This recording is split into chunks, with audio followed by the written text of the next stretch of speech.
yung comfort zone ko. Okay lang yun. Na-convert ako sa Panginoon 1999.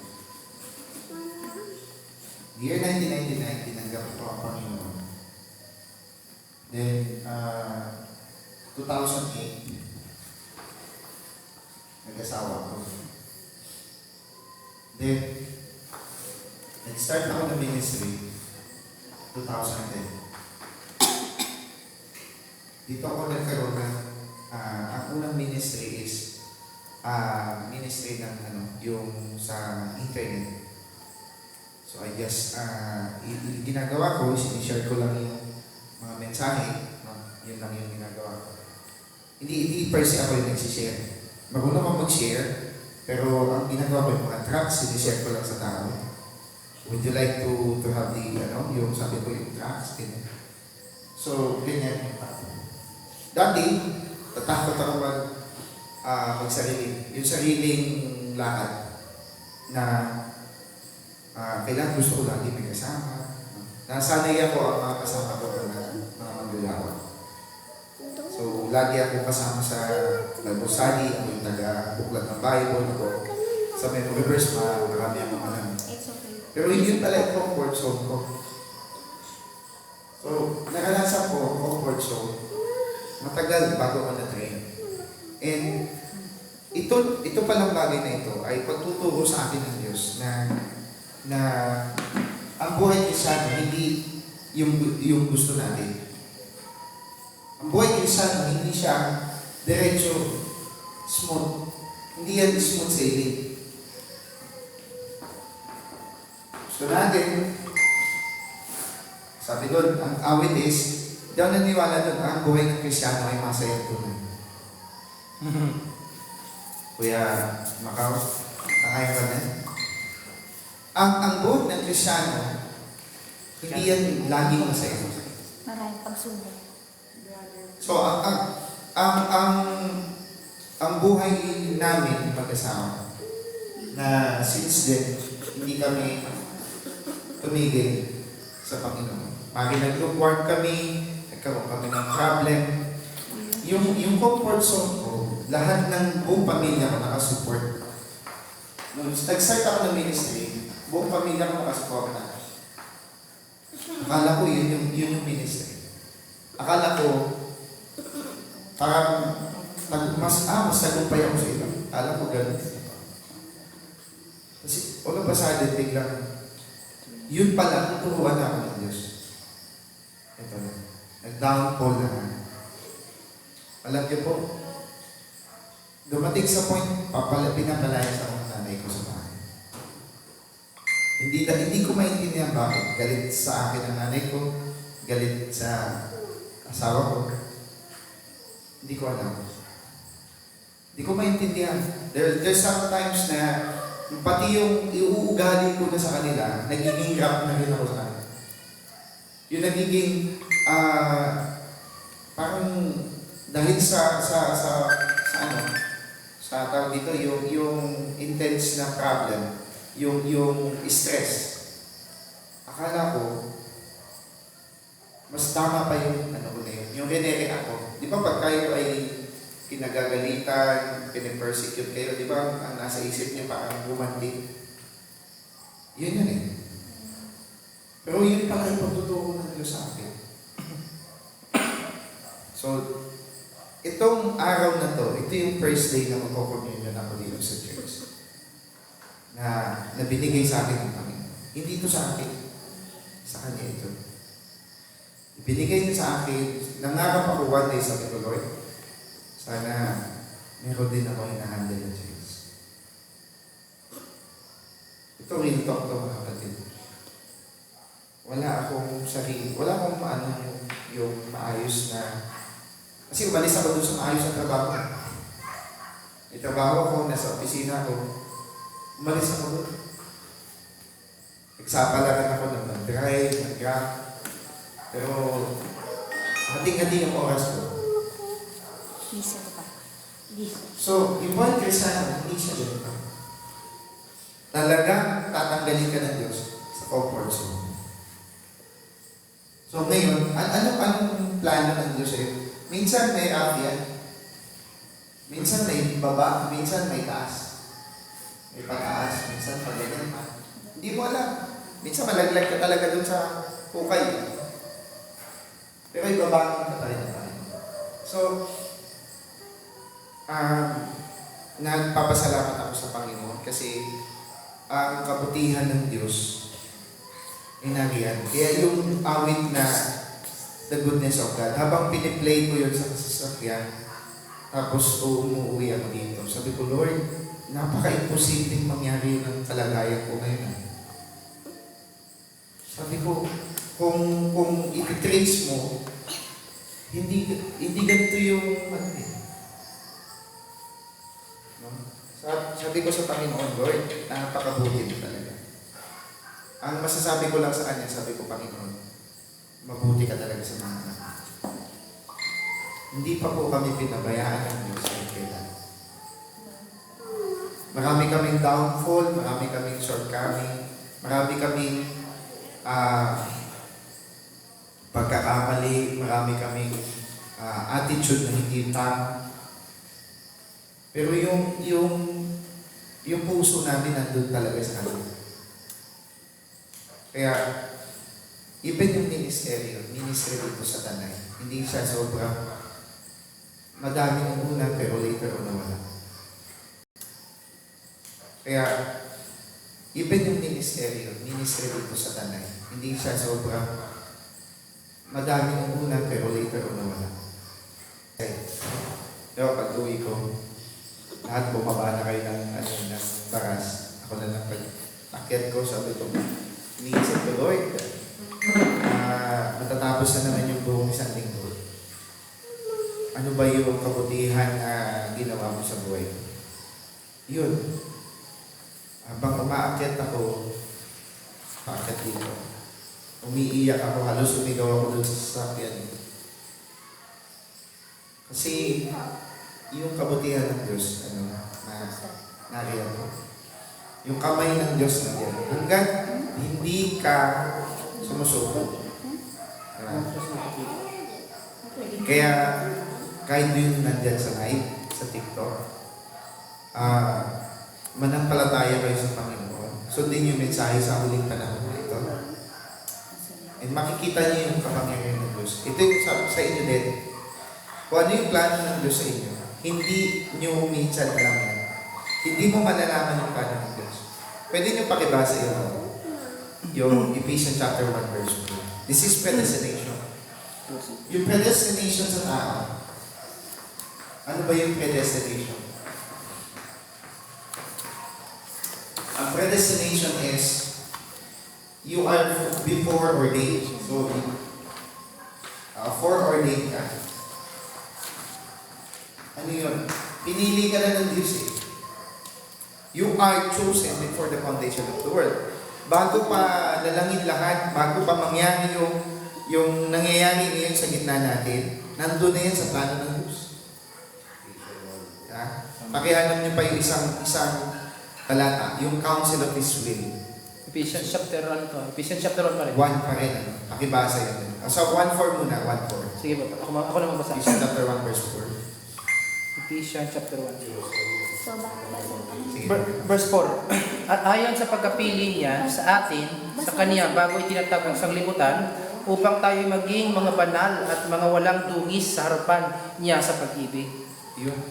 Yung tayo ay pinili na niya bago pa itatagad sa lipunan upang maging banal sa pamagitan ng kanyang pag-ibig. Yung pag-ibig ng Diyos sa iyo na ikaw ay kahit makasalanan ka, kahit meron kang kahinaan, kahit meron kang nagagawang mali, papabanalin ka niya. Anong kabanalan? Yung may mensaheng kailangan tayong tanggapin. Hindi po yan rocking chair na yung Kristyano ay nakaupo lang, relax. Hindi ganun ang pagiging Kristyano. Hindi relaxation ang pagiging Kristyano.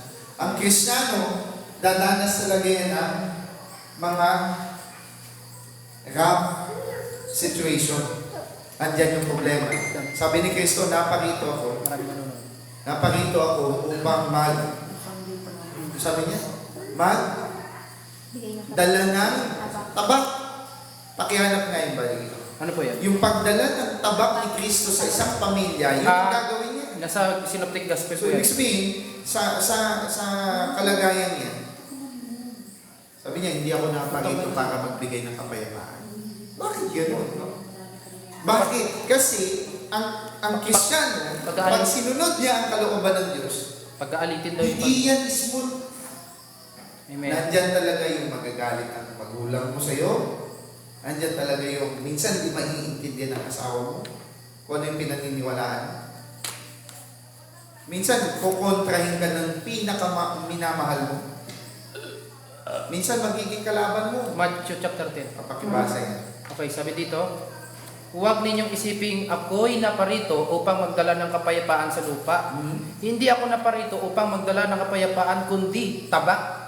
Sapagkat ako'y naparito upang pag-alitin ang lalaki laban sa kanyang ama at ang anak na babae laban sa kanyang ina Tingnan mo yun.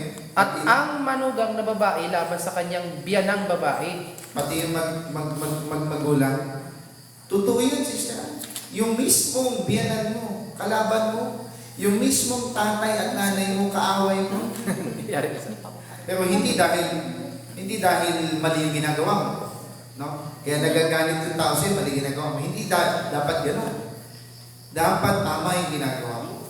Ginagalang mo sila, pero gagalit pa rin sila sa'yo. No? Hindi dahil sasagot-sagutin mo yung magulang mo. Hindi dahil iwawalang hiya mo yung biyanan. Hindi po gano'n.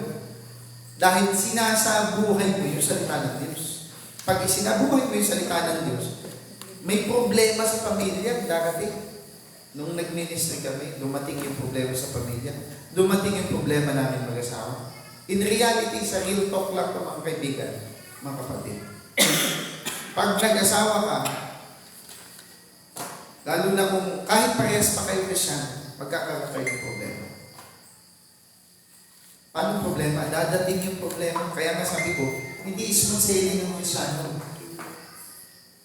Hindi porket Kristiyano ka na, yayaman ka. Hindi totoo yun. Amen. Sabi niya, ay, pastor yun, mukhang pera yan eh. Hindi yun dahil doon eh. Nangungumuha, hindi dahil doon. Amen. Hindi pagyaman ang usapan sa pagiging Kristiyano. Yung pagganap sa kalooban ng Diyos, kung ginaganap mo ba yung mensahe ng Diyos o yung panagnan. Kaya tama yung hukom ministry eh. Amen. Mayroong pagkabereyan, may problema ka sa sarili mo. Minsan hindi mo ma-overcome yung ugali mo. Amen. Diba? Minsan mayroon tayong ugali, hindi natin maintindihan eh. Saan ang galing? Na kailangan maging bereyan ka para ma-overcome mo. Yung pagkabereyan sa salita niya, napakahalaga mo. Amen. So, salamat sa Panginoon kasi nariyan siya, nariyan ang Panginoon sa atin. Yun. Then ngayon, gusto kong magpasalamat sa Panginoon sa kabutihan ng Diyos. Kahit tayo ay kakaunti. Okay lang. At least, gaganapin natin yung kalooban ng Diyos. Yung first day of communion. Ulitin natin, ano ba ang pagko-communion? Mayroong unleavened bread at may wine. Red grape wine na. Okay? So, tatawag na ako. Pag-ano na tayo? O, dito na kay Simon. Sunod-sunod tayo. Para, yan. Sister Anne, ikaw po. Yun ba? Ha? Yun? Pwede yan. O, mag-share yan. Pakilala. Ulitin po niyan sa mga nasa live, no? Yan, mga nasa live. Okay, Sister Anne. Yan, baba. So, magandang gabi po sa inyo lahat, lalo na po sa ating Panginoon. Sa mga viewers po ng TikTok na po. So, sa mga viewers po dito sa TikTok, sana po makarinig po kayo ng ginaganap namin tuwing Holy Week. So, lahat naman po ngayon is lumaganap ng Holy Week. So, yung yung living testimony ko lang muna po, bago po i-share yung mensahe po ng Diyos about sa Communion 2018. So, Siya nga po pala, sa yearly, meron po kaming tracks na tinatawag na ito. Tracks po ng communion niya. Nag-start to since 2006. So, meron kaming tracks. Kung gusto niyo po mag-avail ng tracks from communion 2006 until now po, 2024, ano lang po, Punta lang kayo sa... pwede, PM is the key. PM na lang po kayo sa amin. So, yung living testimony ko is since na matagal na panahon, itong nakita niyo po, this is a church na kakagagawa lang, hindi pa siya totally finished. And first day of communion namin to dito sa church. So, dito kami nagawain ngayon kasi bilang handog namin sa Panginoon. And nagpapasalamat kami sa Lord na syempre siya yung nagbibigay ng kalakasan natin, spiritual, physical, and also financial na pangangailangan natin. So yung isi-share ko po yung Communion 2018. Sabi dito, bakit gumagamit po tayo ng bread and wine? So kung mapapansin po natin, dito din para maano din po yan. yan. So, di ko na papakita yung bread namin. Pwede din papakita ko. So yung bread namin, ito yung bread namin. This is purong all-purpose flour. So, hindi kami gumagamit ng kahit ano, hindi namin siya nilalagyan ng oil or asin man. So, pag sinabing unleavened bread kasi wala siyang halo. So, flour at saka Sa water. bakit hindi pwede yung May halo. biscuit? Hindi pwede yung biscuits. Ay, di ba kasi meron po tayo sa traditional kasi natin, meron gumagamit ng wafer, biscuits, or tawag dito, or tinapay na merong pampalasa. So, hindi po tayo gumagamit nun. Bakit hindi tayo gumagamit nun? Kasi, sinabi mismo po sa Bible ni Cristo, nung siya po ay hindi pa umaakit, nung narito pa lang po siya sa lupa is, ginanap niya po yung unleavened bread na yun. So, yung unleavened bread na po yun, wala po yung pampaalsa. So, totally ano lang po yun. Gamit po nila dati bread, diba? With flour. With flour. So, sa atin ngayon, yan all-purpose flour sa atin. Siguro. And sabi doon, meron tayong tinatawag na bread and drink. Yun. So, yung bread natin, yun na nga po yung sinasabi ko kanina na unleavened bread na ginanap din po sa panahon ng Exodus, sa panahon ni Moses po. And yung drinks po natin, Ano yung drinks? yung drinks natin, kailangan blood light, which is, yun yung red wine. So, hindi po tayo gamit ng iba, kundi red wine lang po. So, yun po yun. So, sa traditional kasi gumagamit, yung iba po gumagamit, pasensya na po sa gumagamit ng cola drinks, grapes, juice, di ba? So, may iba nga may water pa. So, hindi po pwede yun. Kasi Bakit, sister? may na siya, may halo na po yun. Hindi po siya pwede. Sa grape juice naman, hindi siya pwede kasi siya, napapanis ka agad. So, yung red wine po kasi habang tumatagal, masarap po yan. Hindi So, yan yung red napapanis. wine namin ay, ayan. Nabili. Nobilino po yung aming red wine. Hindi rin matapang yung... Hindi siya matapang yung alcohol niya. 4% lang po ata yan, yung nobilino. So, yun po yun. Yearly po namin ginaganap yun. Once a year po natin ginaganap. Bakit once a year? Di ba po sa traditional, meron po silang tinatawag na every Sunday end of the month ng Sunday. Kuya sa inyo, tuwing kailan? Tuwing linggo, meron. Meron din po sa sa May first monthly. Sunday of the month, meron din Meron ganyan. din. So may weekly, may monthly, may yearly. So kami po, may quarterly pa po. So iba-iba po yung pagganap natin. Pero yung ina-apply po natin na pagganap is ito po yung sabi ni Cristo po doon, do this in remembrance of me. So pag sinabi po, do this in remembrance of me, ano po ba yun? Tawag dito, monthly po ba yun? Or quarterly po ba yun? So, isa lang naman po yung Holy Week sa isang taon, di ba po? So, ito po yung panahon na tumayon yung Holy Week. So, ito po yung pag-alala natin sa kamatayan niya. It doesn't mean napatay po si Jesus Christ. Ito lang po yung pag-alala sa Kanya. Kasi sabi doon sa Luke 22, sabi niya, do this in remembrance of me. So, gawin niyo to sa pag-alala sa akin. So, inaalala natin si Jesus Christ kung anong ginawa niya doon sa cross of Calvary para mabayaran yung ating kasalanan. So, kaya natin to ginaganap sa panahon ng Holy Week na to. So, actually, hindi naman talaga Holy Week lang natin gaganapin to, kundi araw-araw sa buhay natin. So, yun lang po. Okay, thank you. So, Simon, explain mo din, at least maintindihan ni Kuya Makas.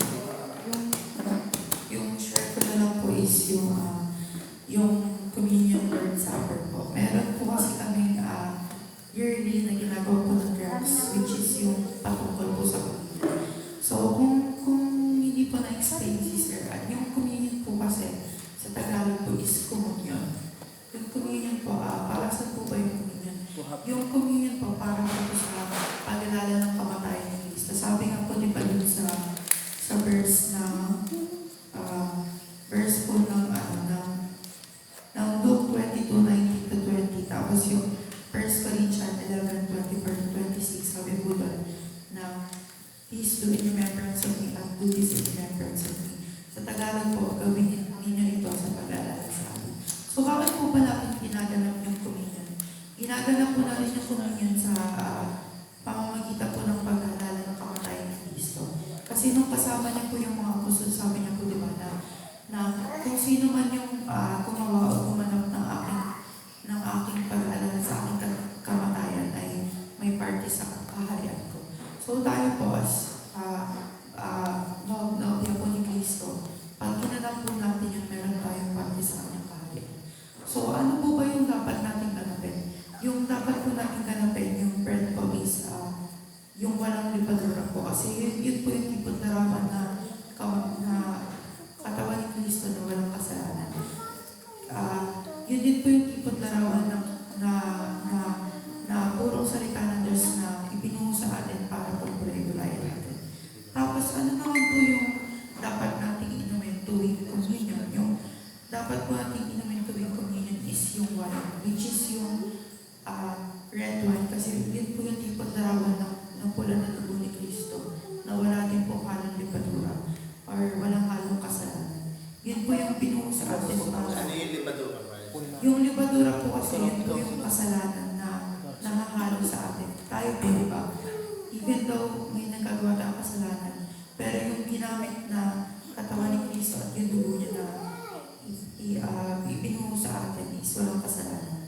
So tayo, para may pagki tayo sa kaharian niya, ano yung dapat natin gawin? Dapat natin gawin is alalahanin yung kanyang kamatayan. So yun po. Si Simon ka na. Nawala. Yun po yung explain na.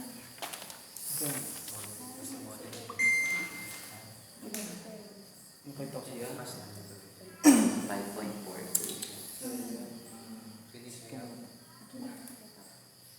Ayun, magandang gabi sa ating lahat. Kung nga po pala si Brother Arjun. So, syempre, dito tayo para mag-communion. Konting testimony lang din po. So, doon tayo sa dito tayo sa sinabi ni Pastor na yung comfort zone. Kasi dito sa comfort zone na to, marami talagang tao na kumbaga laging nakarelay sa ganitong sitwasyon. Kumbaga, kumikilos tayo ayon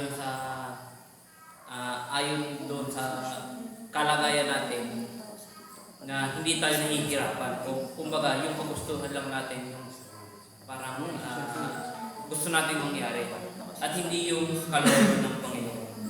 So dito may testimony ako tungkol dito. Siguro nagsimula ako sa ministry dito sa nakasama ko sila Pastor Is before 8 years before. So 8 years na kami magkakasama. Siyempre sa una masaya. Yes. Masaya kasi andun yung bonding, andun yung camaraderie sa bawat sa mga youth. So andyan yung kasiyahan kasi kumbaga iniisip namin na kaya namin kasi marami pa kami.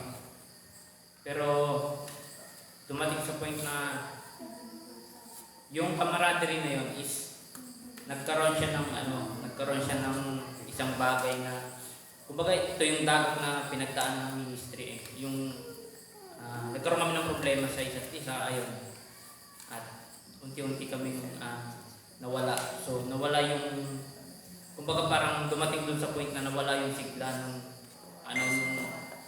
nung gawain kasi may point na talaga minsan kami na lang nagsusunod ng mga daan sa mga kapatiran. O minsan kami na lang yung nagagawain para lang may dapat na gawain. So pinipilit na lang namin na pumunta kahit wala sa amin, kumbaga wala sa amin mag-welcome, kahit wala sa amin sisipot para lang magkaroon ng gawain. So kami na lang. So yun, duman sa ganung panahon. And then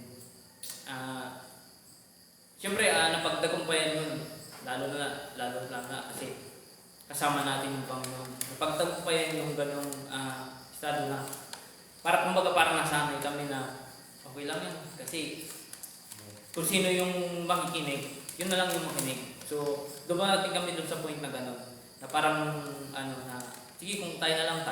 So ayun. At ayun nga, dahil nga sa comfort zone, kumbaga hindi natin na-express kung gaano tayo magiging matibay sa Panginoon. Kasi nandun tayo sa kalagayan na kaya natin kasi merong sumusuporta dyan si pastor at yung mga kapatiran. So hindi natin na-express yung sarili nating kalakasan na makapagpalakasin tayo ng ibang kapatiran kasi nakarely tayo doon sa madaling sistema ng sa pag-visitation. Kailangan merong kasama. So hindi namin kaya o hindi natin kaya na yung decision na tayo lang na mag-visitation ako kahit ako lang mag-isa. So dumating kami sa point na wala na sumasama. So no choice na. So ganun pala yung purpose ng Diyos. Tatanggalin niya yung mga comfort zone mo para subukan yung paglakad sa Panginoon. So, nangyari po yan sa akin nang naiwan ako mag-isa sa Masalat. So, siguro 2 taon din yun. So, hindi ko man nasabi na naibigay ko yung best ko, pero nasasabi ko naman na ginawa ko yung lahat para mapapurihan yung Panginoon. Kahit ako lang mag-isa. So, nililipot ko yung mga bahay-bahay doon na naiwan. Kasi dumating sa paano na every second week na lang sila bababa or minsan nga every 1 month na lang sila bababa hanggang sa wala na. So, kami na lang yung maakyat. So, inaakay ko yung mga Bible study namin doon. So, para malagaan sila, ginagabi-gabi ko sila na isa-isa yung puntahan. So, inag-uumpisa ako ng 4 ng hapon. Ilang bahay yun. So, doon ko nakita na kaya ko palang mag-isa kahit walang pastor, kahit walang mga kasamang yun. Kasi parang ayaw na nila sumama. Andun yung mga kabataan, pero parang ayaw nila sumama. So sabi ko, since kaya ko naman at alam ko naman na tutulungan ako ng Panginoon, nag-go lang ako kahit medyo ang sharing ko pa nun hindi pa ganun kapulido. Pero ginawa ko yung best ko talaga. Na sa tingin ko naman, mabibless ko yung Panginoon. So yun, dumating doon and then dumating yung panahon na umakit na din ako kasi nga, kumbaga parang napanghinaan na rin ako ng loob kasi parang hindi na rin ako tinatanggap doon sa mga bahay-bahay. Dumating yung point na parang, papapasukin ka nila pero parang yung isinishare mo wala nang kasi hindi na nila parang hindi na sila interesado na mapakinggan. So dumating ako sa panahon na wala na lasa. Dumating ako sa ganung panahon. Tapos siyempre wala akong ibang tatakbuhan Siyempre takbo ako sa pastor. Kasi gusto kong humingi ng advice. So ng mga ano ba yung dapat kong gawin. So yun. So napagpasya namin na ulit ako doon ulit ako sa kanila, sa bahay nila. So, ayun, hanggang sa ginawa na nga itong church na to. So, sinimulan to. At isa to sa mga pinangarap talaga namin na hindi naman ganito kalaki, pero Hindi naman in-expect na ganito ang sabi lang namin, basta meron kaming masilungan na mapagdadaw sa gantuwain. So, kami nag-umpisa nito, kami na naghukay nito. So So hanggang sa dumating yung point na pati yung tulad ng sabi ni Pastor, di ba? Yung ultimo yung taong pinagkakatiwalaan mo, bibigyan ka ng Diyos ng paraan, magbibigay yung Diyos ng dahilan para alisin ka dun sa comfort zone na inaano sa'yo, na kinalalagyan mo. So, dumating sa point na, ayun, may time na hindi kami nagkaintindihan ni Pastor. So, yung time na yun, sobrang sakit ng gusto ko lang, kasi, so, gusto mong ilabas yung na to. So, umiyak ako sa Panginoon. Sabi ko, Lord, ginawa ko naman yung lahat, pero bakit dumating sa point? Yung pala, may gustong sabihin sa akin yung Panginoon na, Yes. hindi kasi yun yung plano ko para sa iyo. Na, dandong ka lang lagi na, kung baka, kasi may sarili ka na eh, marunong ka na eh. So, lumakad ka na sa liwanag na kaya mo naman eh. Kaya mo naman, yun yung gustong iparating sa akin ng Panginoon. Then, ayun, at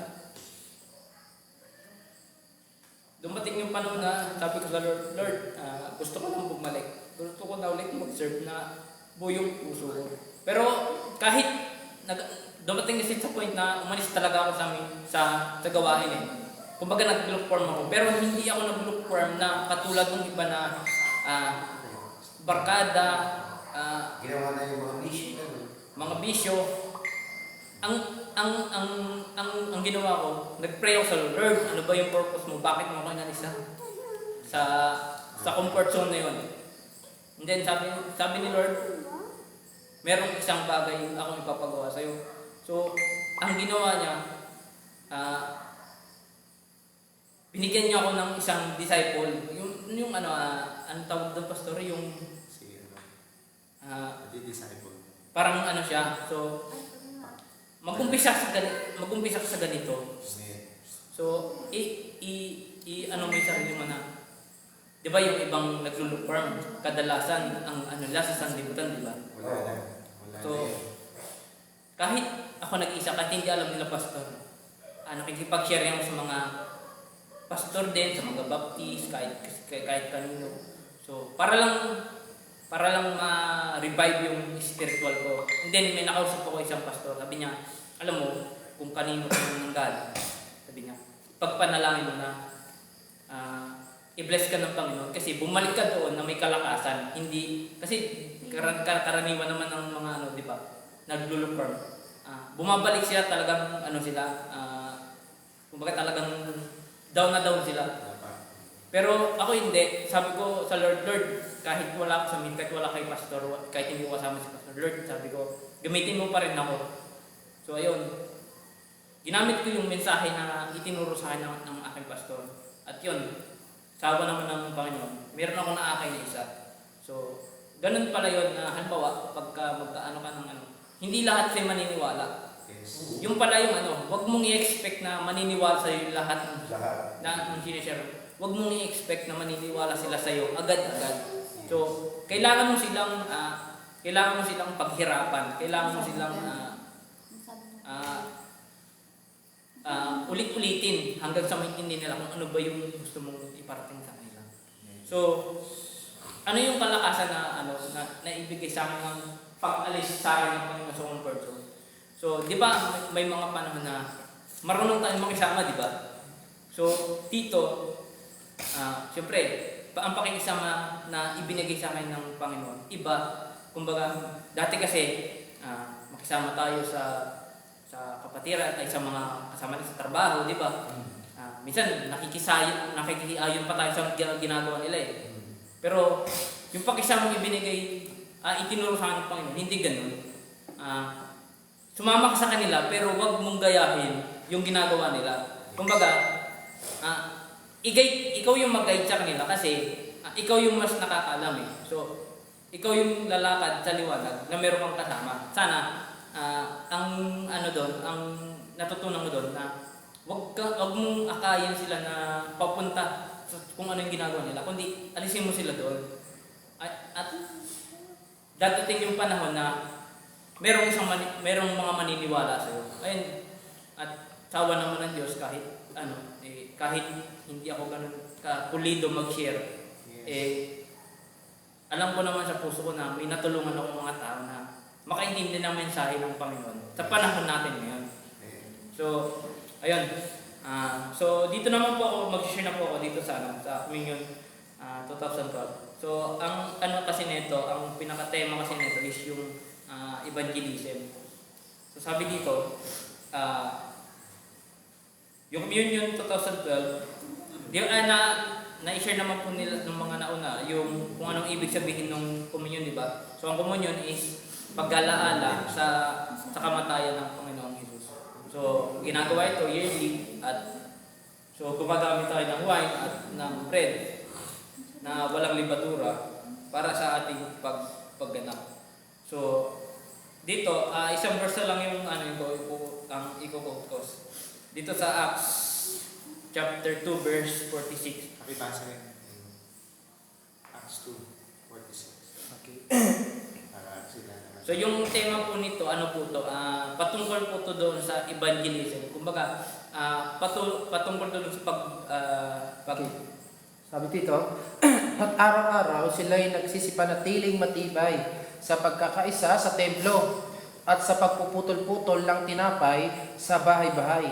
At nagsisikain sila ng kanilang pagkain na may galak at may katapatan ng puso. So yun, binanggit po doon, di ba, na yung paggawa ng pagputol-putol ng tinapay sa bahay-bahay. And then yung sa temple, ito yung po yung ginagawa natin ngayon. So, in every Sunday. So, yun po yung nun. And then, ang bibigyan ko po dito ng yung breaking the bread from house to house. So, kasi ito po yung kumbaga dito ko nagkaroon ng mas sa breaking of in the house to house. So, sabi dito na they went from the house was to bring out the word of God. He liked breaking bread and sharing one another. So, kaya po ang inspire po nito ay evangelism kasi pupunta ka ng bahay-bahay at ikaw yung kumbaga ikaw yung mangunguna para mag-break ng bread. Kasi sabi dito na you bring the word of God. So pupunta tayo doon para magdala ng mensahe sa pamamagitan ng banal na salita. So tayo mismo magagawa natin na makapagbahagi ng banal na salita kahit hindi tayo katulad ng mga pastor, kahit hindi tayo mga evangelist, kahit hindi tayo pero meron tayong pero tinuturuan tayo ng Panginoon para magkaroon ng kakayahan na makapaghatid ng mabuting balita ng mensahe ng Panginoon sa mga bahay sa pamamagitan ng pag-break nito sa bahay-bahay. So, sabi dito, i-share natin ito in one another. So, ano po ibig sabihin nun? So, tatanungin mo sila kung ano ba yung mga bagay na natutunan nila doon. Kasi may mga bahay-bahay kasi na meron talagang mga Christian sa loob ng bahay. So, magkakaroon tayo ng tanungan at reckoning, kumbaga. And then, i-exhort mo sa kanila kung ano ba yung mas tamang unawa doon sa mga bagay na naunawaan mo. So, kayo yung design na naunawaan nila. So, i-exhort din nila kung ano ba yung naunawaan nila patungkol doon sa inihahatid nilang mensahe sa iyo. So, ayun. So, dito, sabi dito, eat their meat with Singleness of heart. of gladness and singleness of heart. So, kailangan ayos yung puso natin kung tayo ay magbe-break ng Word of God. Hindi lang dahil ng communion tayo, kundi kailangan yung puso natin is malinis kung tayo ay magbabahay-bahay. Bakit? Kasi pwede kasi mag-transfer kung ano yung espiritu na nasa sayo pwedeng mag-transfer yun doon sa sinishare mo. Halimbawa, worldly ka, tapos mag-share ka. O kaya halimbawa, galit ka, tapos mag-share ka. So, imbis na maintindihan ng sinishare mo, yung sinishare mo, hindi lang maintindihan. Bakit? Kasi, hindi ayos yung puso mo. Kumbaga, merong kang sa puso mo. May tinik. So, kailangan bago tayo pumunta sa bahay-bahay, bago tayo mag-take ng communion, bago tayo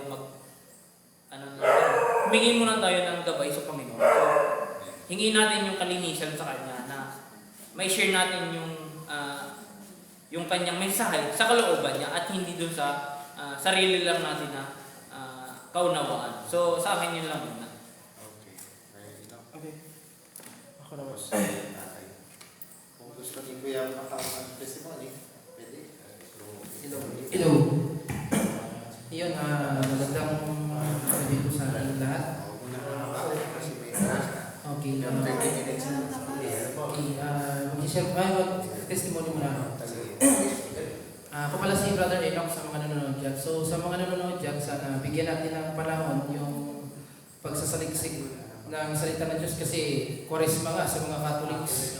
So kailangan may panahon tayo at oras na ibinibigay sa Diyos. So i-testimony ko lang po yung sa mga nanonood dyan, tsaka dito. So kanina, habang papunta po dito, at saka kagabi, testimony ko lang. Hindi maganda yung resulta ng pag-uwi ko. Kasi, yung nag-share kami ni Papa, nag-share ako dun sa kapatid ko.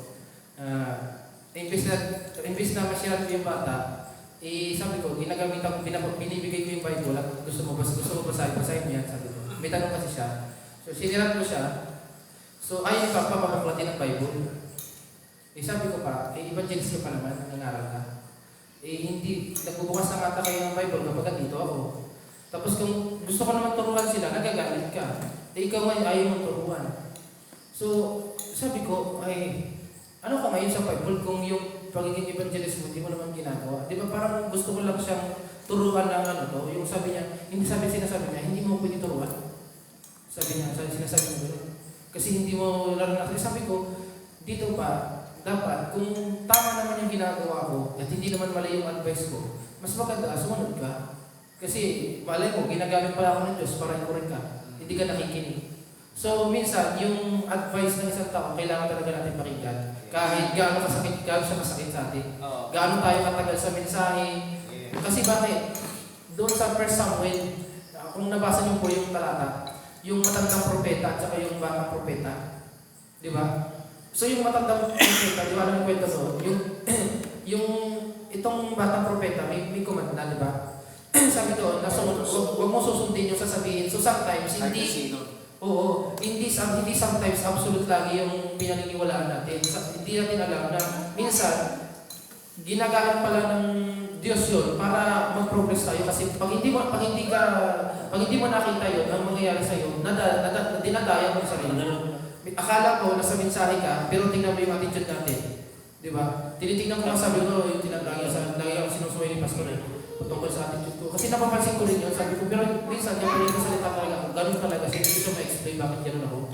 Sabi ko, alam ko naman na pinagpapray ko sa Panginoon na sana ikurap niya ako. Tapos yung nagsishare na ako, di ba kagabi, nagalit siya, si Papa, na sabi niya, minumura niya ako, sabi niya, hindi niya alam, nasasaktan ako sa sinasabi niya.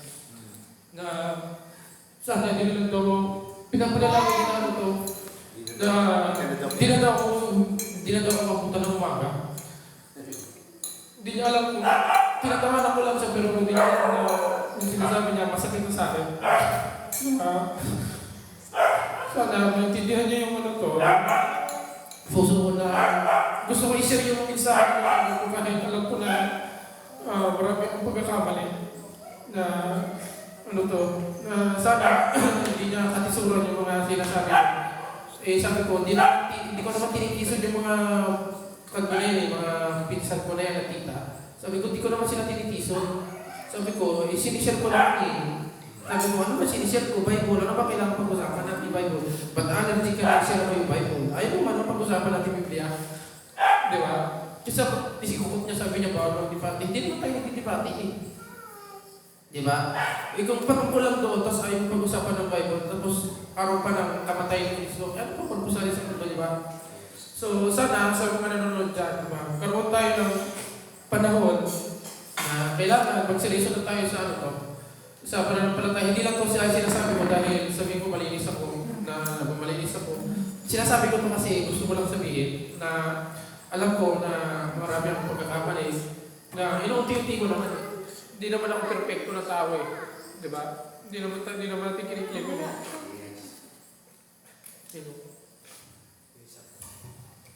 Ayun, isisal ko lang yung nangyari kanina habang nasa bus ako. Nagulat ako kanina, may tinawagan kasi ako kanina.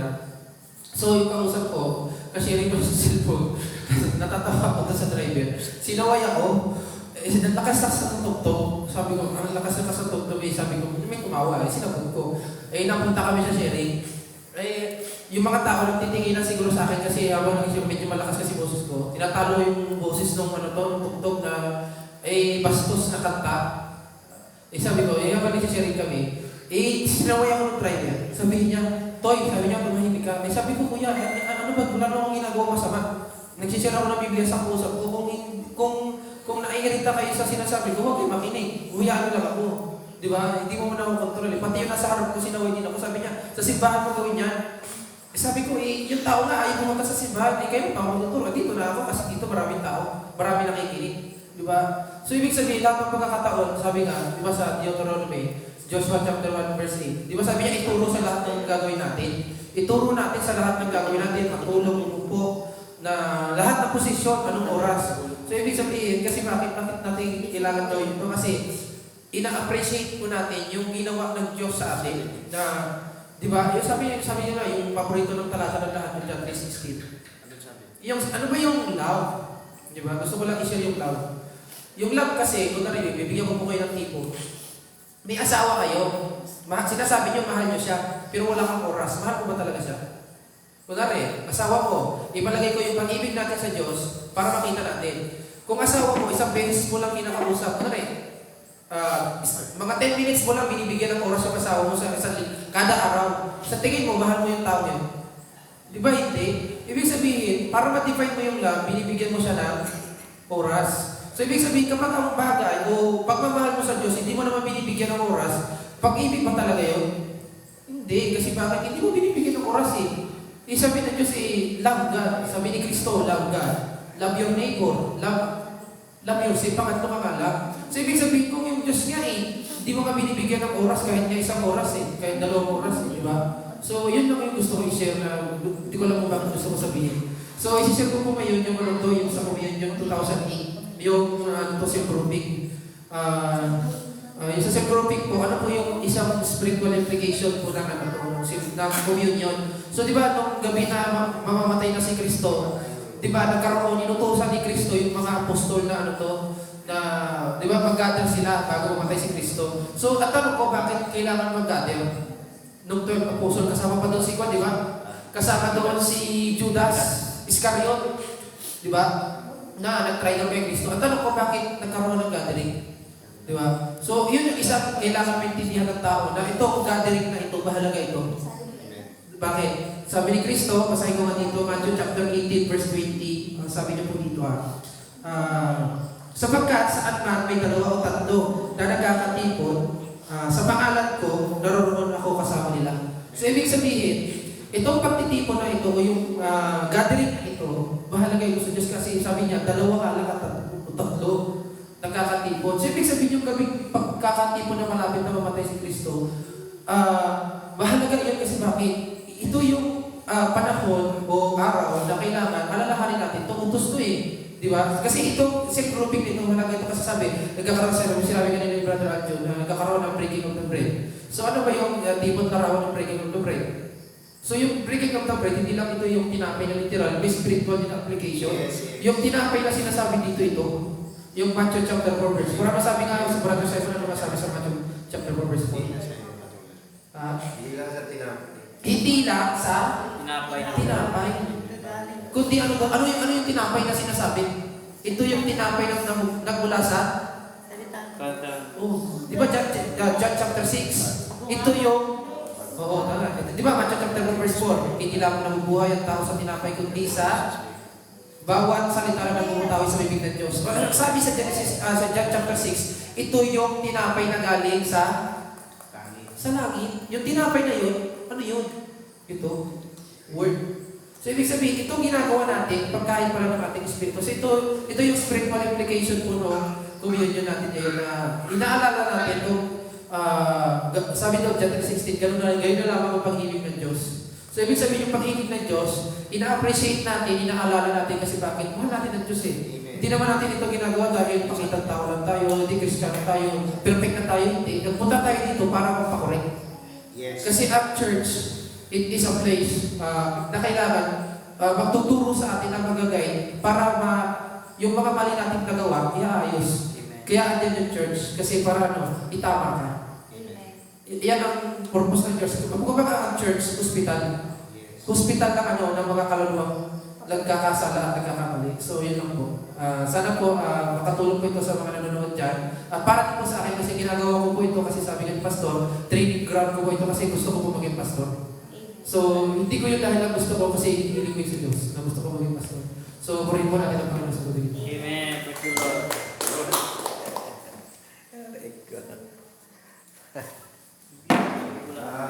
Maraming loves, maraming mga problema. Okay, hallelujah, magandang gabi. Pakishare doon At ako ay Share na. yun yung yung Revelation 3:20. Basa? Yes. Sa anong communion yan? Yun yung sa Intervention. 2012? Okay, communion, 2012? evangelism. Evangelism yan eh. Intervention. Sige, basa nga sa ito. At mamaya pagkabasa ng yan, 3:20. may kaunti akong testimony sa buhay ko. Basa 3:20, di ba? 2012, communion 2012. At yung mga okay. 3:20. Ito, babasahin lang naman yun. Narito ako'y nakatayo sa pintuan na tumutuktok. Kung sino man ay nadinig ng aking tinig at magbukas ng pinto, ako'y papasok sa kanya at hahapong kasalo niya. At siya'y kasalo ko. Siya'y kasalo ko. Amen. At ako'y natutuwa dahil kasi since na tinanggap ko ang Panginoon. Tinanggap ko ang Panginoon kasi alam mo, brother, hindi ko dito tinanggap ang Panginoon sa Pilipinas. Doon ko tinanggap sa abroad. Ngayon, natanggapin ko siya, mayroong kaunting pero hindi ko sinabi na yun eh, tama naman yun eh. Dahil kasi nagbautismo ako na ako doon sa Red Sea. Yung hinawi ni Moses na dagat, doon ako nabautismohan. So actually, sabi ko nga, tanggapin ko yan, totoo yung tinanggap ko. At sabi ko nga, matibay ako. Umuwi ako ng Pilipinas, dumating itong mensaheng ito. Sabi ko, halos 1 taon kami ito, kasama ko sa mensahe ng Panginoon. Bata pa yan. Sinama ko na yan sa pagdalo sa mensahe ito, mensahe sa huling panahon. Ano pa yan? Ano pa yan talaga?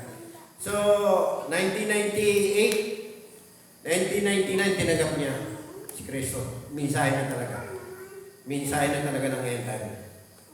So, ako'y natutuwa dahil kasi alam mo yung mga kapatid at alam ng aking mga anak na sabi ko nga, simula doon sa ibang bansa, sabi ko, sabi ko, matibay ako. Walang pwede makapagpabagsak sa akin. Sabi ko nga, parang sinubok ako, nadaya ako. Alam mo, marami ang ako number one elder doon sa Manalete. Pinalayas ako doon. Hindi ako natinag. Nagpatuloy ako. Humingi ng ayuda yung isang pastor, Pastor Alto. Umayuda ako doon. Pinalayas din ako doon. Hindi ako natinag. At talagang yung aking binanggit, talagang matibay ako. Alam mo mga kapatid, nang kami dalhin dito, to make story short, nang kami dalhin dito sa Tanay, binigyan ako ng ultimatum. Sana yung tibay mo ngayon. Dito ako bumagsak. Hallelujah. Alam niyo na Aljon yan.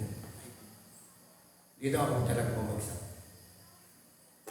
Halos nag-isa ako, hindi ko alam. Gusto ko na alam eh. Lahat na ako. Grabe. Pero Panginoon, sabi ko, Panginoon, minsan, Panginoon, hanggang ngayon medyo ramdam ko pa eh. Pero nandiyan siya. Yung tinanggap ko, totoo talaga yan.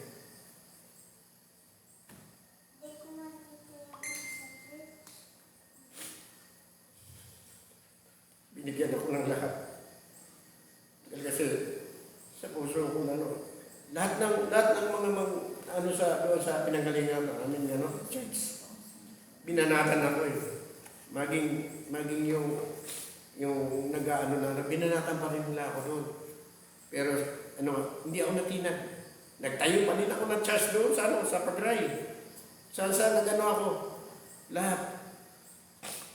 At ako'y nagtagumpay, may successor ako doon. Saan kami dinlan itong aking anak, may summer, success kami doon. Matibay talaga. Talagang yung aking tinanggap, si Kristo talaga tinanggap ko eh. Totoo talaga yan eh. Hanggang summer yan, lahat nagbisyon ako doon. Marami akong doon. Pero sabi siguro, kilala ko talaga eh, Satanas eh. Dito ngayon, tingnan ko kung matibay ka pa. Pero sabi ko nga, minsan papangin ko. Alam niyo yung grabe. Hanggang ngayon, hindi ko pa alam. Pero sabi ko, ang panalangin ko, babawi ako Panginoon sa iyo. Ramdam ko pa yung aking pero isang accusation na hindi ko alam, pero tinanggap ko yun. Mali. Pero kahit na mali, tinanggap ko rin para sa kabutihan ng marami. Pero mali. Sa katiwasayan ng lahat, tinanggap ko yun, pero mali. Binalikat ko yan sa Panginoon at hanggang pinagano pa rin ang alaw mo. Tinanggap ko yung mali na sa aking sarili. Ako na lang yung magbata. Huwag na lang sa ikabubuti ng marami. Sabi ko nga, Panginoon, bakit yan? Sabi nga yung comfort zone. Ako, kung sa tibay at lahat na walang pwedeng magtinag sa akin sa gawain. Diyan sa Masalat, doon sa Punong Mindanao. Alam niya doon kung paano kami humayo. Lahat. Diyan. Naaakin namin, pati iglesia, pati ako doon sa Pagray, pati Muslim. Nabautismuhan ko doon. Pati Muslim. So, sabi ko talaga, totoo talaga yung aking pagtanggap sa iyo, Panginoon. Pero, hindi ko alam talagang yung pagsubok ko. Pero, actually ngayon, sabi ko nga, kilala ko naman ikaw eh. Binigyan mo talaga ng ultimatum eh. Alam niya, magiging aking anak na yan, alam niya yan. Yung paninindigan ko, minsan sinabi ko yun ang paninindigan ko. Hindi na ako isang sinabi ko, talaga, yun na yun. Inano sa akin yan, pero hindi ko mano. Kaya sabi ko nga, tinanggap ko yun sa aking sarili. Lahat, sinakripisyo ko, sabi ko nga, maging saan mo nakapulutin ito, pero kasama ko, 2 buwan ko iniyak yan sa Panginoon. 2 buwan. Hindi ko alam kung saan ako eh. Sinama ko pa si Aljon doon noon. Pero, lumapit ako sa trabaho na pero sinama ko yan. Nagtyaga ako doon. Pero sabi sa akin, magbalik ka. Sabi ko, bakit pa? Kaisipang tao yun eh. Yung aking sagot parang kaisipang tao. Pero nakinig ako. Yung mga anak ang payo ko, ay ako kasi na magulang, I stand corrected kahit na yung anak ko sila.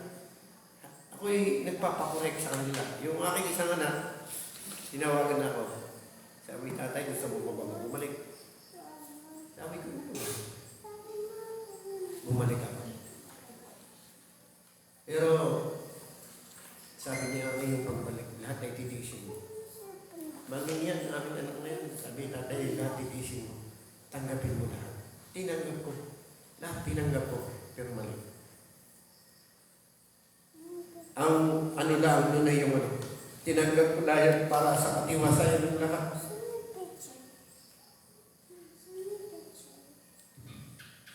Pero mali yun.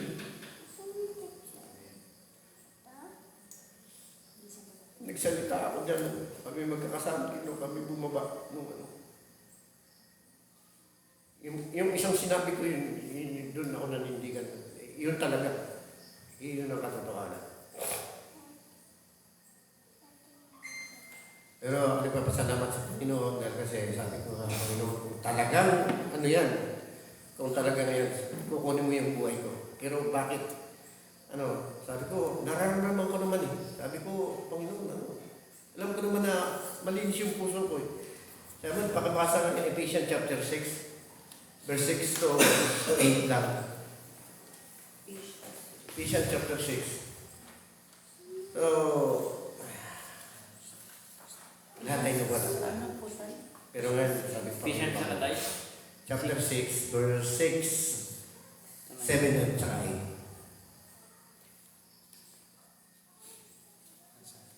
Ephesians 6:6, gawin ninyo iyan. May nakakakita man o wala, hindi upang mapuri ng mga tao, kundi dahil kayo'y mga lingkod ni Kristo at buong pusong sumusunod sa kalooban ng Diyos. 7. Maglingkod kayo ng masaya ang kalooban na parang sa Panginoon kayo naglilingkod at hindi sa tao. 8. Sapagkat alam ninyo ang gagantimpalaan ng Panginoon ang bawat mabuting gawa, hindi naman maging siya man ay alipin o manaya. Yun kahit pa pala pinanindigan ko yan, kasi nga, kahit sinong sa akin, kasi hindi naman ako sa tao na nililingkod eh. Sa Diyos. At yung aking gawa, alam ko, tama. Wala akong at yung mga pagkakamali ko, iniyak ko, 2 buwan kong iniyak yan sa Panginoon. Hindi naman pwedeng hindi ako nagkamali. Yung mali ang ko dyan, ang pinagano ng aking puso, yung mali na na tinanggap ko para lang sa nakararami. Na maging okay ang lahat ng bagay. Kaya sabi ko nga, Panginoon, lilipas din to, matatapos. At alam mo, ikaw nakakaalam ng katotohanan. Alam mo yun. Sabi ko nga, tatanggapin mo ito para sa aking sarili. Dahil nakita mo ako na minsan, ko nga, sabi ko nga, talagang from 1998, nang tanggapin ko sa ibang bansa, si Kristo, pagdating ko dito talaga, sabi ko, matatag ako talaga. Maraming pagsubok sa akin, hindi ako talaga naginag. Dito ang nangyari sa akin, dito sa Panay, sa Sampaloc. Sabi siya, siguro nga, tingnan mo ako hanggang saan ka matatag. Lahat, hindi ko yan pero dito umiyak ako talaga. Diyan sa mga criticism sa akin dyan, mga ibang mga manggagaw lahat,